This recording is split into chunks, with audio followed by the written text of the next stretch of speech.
Hi guys, I've done this one before. It's actually about sharing some experience, like travel hacks. Um, I haven't really gone into anything like this. I thought it was someone else's business. You know, you see a lot of these on YouTube, but a lot of people haven't even thought of some of the things that are on here. So I'm going to go my top 10 travel hacks. I might go 11, I might go 9, but I'm going to do my best to do 10. Now the first one is to use, if you have a credit card, is use your credit card's own insurance.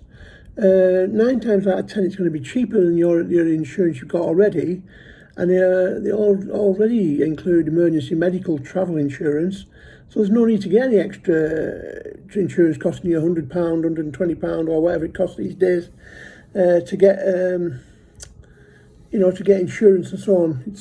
It's one of the good hacks you can use. It's already there, you're already paying for it, so it's free. Basically, one is don't put data roaming on when you're in another country. Use Wi-Fi everywhere. It's everywhere now, in the airports, in hotels, everywhere, coffee shops, everywhere. So you've got WhatsApp, Messenger, all those, Facebook Messenger, everything. So there's your second hack. Don't put your roaming on while you're anywhere abroad, because it'll cost you a fucking fortune. Is always keep a copy, a photograph of your passport. If you lose your passport, you're buggered. But if you've got a copy, it'll get you far. And it'll probably get you help to get to where you can get a new passport issued, and so on and so forth. So that's an easy one. Keep a copy, a photographed copy, and a printed copy of your passport. This one might seem easy. If you've got an iPad like I've got, which I'm using now, download Netflix. Different countries, different charges. I think we pay about £4.80 in Thailand. It's really cheap. But if you're going on a long journey, you can download movies from Netflix and watch them at your leisure. Another great one, guys. Just stopped for a coffee break then, so excuse me. I'm still in quarantine hotel. Bring a toilet roll. Bring a toilet roll.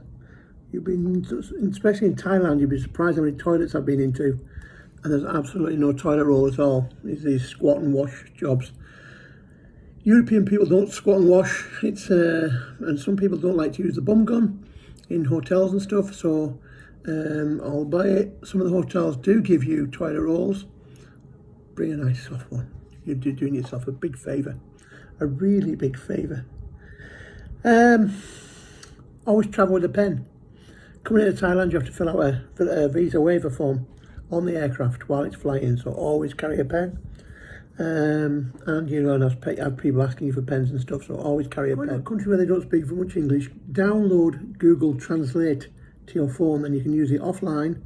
Again, when with Wi-Fi could be a shortage, then you can just shout into it, or you get the one that you shout into now, and it talks to them. They laugh, talk back, and you get to where you want. Easy one, very easy one.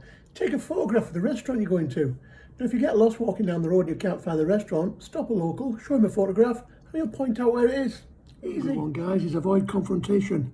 If you're out in somewhere again like Thailand, Manila, Indonesia, anywhere like that, if you get in trouble, you have a motorbike accident or someone hits you in a car, it's your fault, not theirs.